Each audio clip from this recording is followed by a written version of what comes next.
There's this really cool documentary on Amazon that I stumbled upon and put it on, not expecting to watch the whole thing, but it's called Scotch, A Golden Dream. And it's available on Amazon Prime if you guys want to check it out. I decided to put it on. I don't know what I was doing, but it was, I think like my wife and I had just finished watching something, or she was about to go shower and I was going to watch the baby and until she got back. And I just threw something on and I was just scrolling. I saw it. And I myself, Scotch is my drink of choice, whiskey, Scotch. I'm actually sipping on some Chivas right now. My new shit that I'm into besides, Chivas is just like a go-to classic for a Dominican, I would say. And, just always have it in the crib. But something that I'm into lately is a Buffalo Trace, which is a really smooth whiskey out of Kentucky. And it's from a company that's been in business since the 1700s. So that's some little whiskey history for you. Anyway, so this documentary, Scotch, is framed around a gentleman by the name of Jim McEwen from Scotland. That, because fun fact, any Scotch that there is to be named Scotch has to be out of Scotland. If not, it's not Scotch. It would be whiskey. And then Scotland also has whiskeys, which I think is where a lot of the confusion comes in. It's more of like a blended Scotch whiskey. Like multiple blends of Scotches, meaning from like different barrels get blended together, or sometimes from different breweries and different barrels get blended together, etc. But yeah, so it follows this guy, Jim McEwen, who used to pass by this whiskey distillery on his way to school.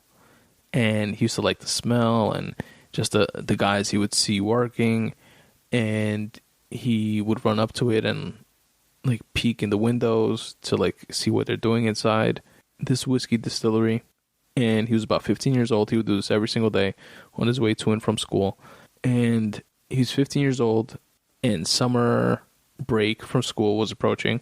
He went in and asked for a job, and he was really persistent, and they said okay, but they could only give him a job for about 6 weeks, during the summer vacation, and then he would have to go back to school, obviously. And it was just going to be like a summer gig.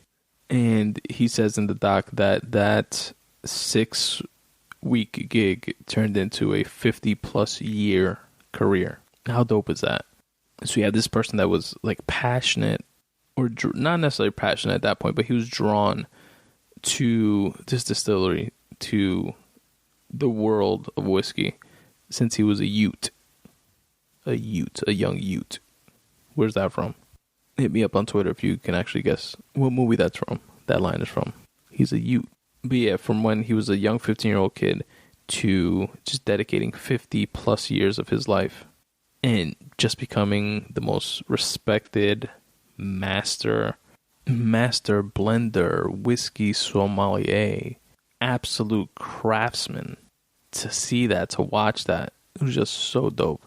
Not just because I'm into whiskey, but just because I'm into that level of dedication and passion to anything. The fact that it was about whiskey just made it that much more interesting and intriguing to me. And it shows him dealing with every stage of the process, from getting the hops from like this barn that the hops are like on the floor and they're like sweeping them up and turning them, and he explains how to get like the proper amount of like resin or residue from the hops using this like wooden box contraption thing. And then the importance of the oak, the wooden oak used for the barrels, for the casks that the whiskey ultimately goes in. And then they show like years worth of whiskey on the wall in terms of clarity.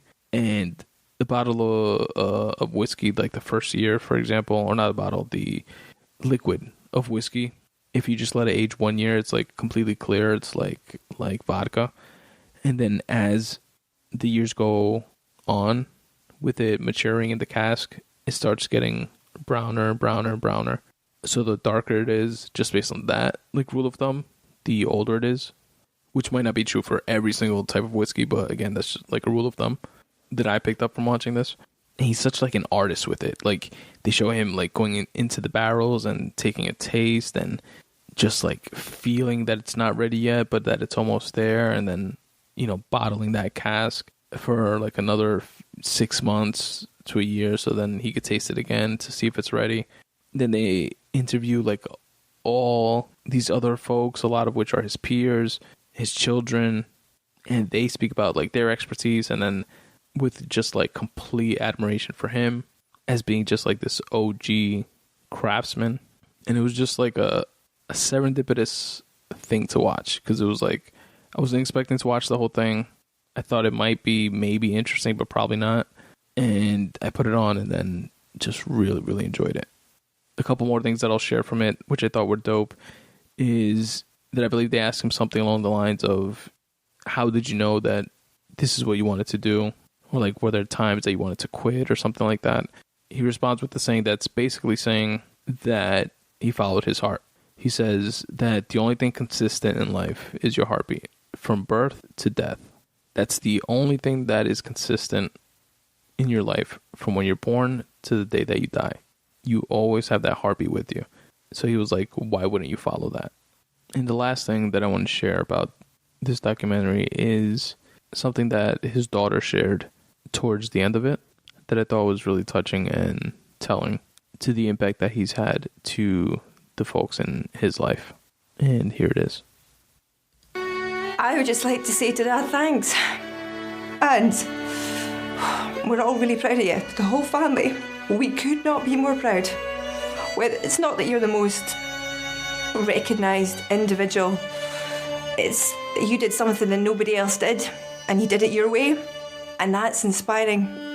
And my kids will learn from that, and my kids will know about you, and their kids will know about you.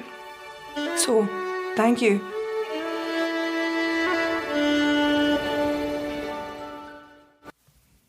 I hope some of you motherfuckers speak about me that way when I'm getting ready to retire from the podcasting and writing game. Let me stop. But yeah, that shit's dope, right? It's fucking inspiring to see somebody that passionate about something, and as his daughter rightfully put it, that did something that they wanted to do and did it their way, and has the respect and admiration of their peers for doing so. And as a quick aside, did you guys know there's like $600,000 bottles of whiskey? Like, I knew there's like expensive liquor, but god fucking damn, who buys that? Who drinks that? And how smooth and good must that shit taste? That should be funny if it like tasted like shit. Oh, that's another thing. They interviewed like bottle makers, like for very high end whiskeys, like fucking 50-year-old whiskeys or something like that.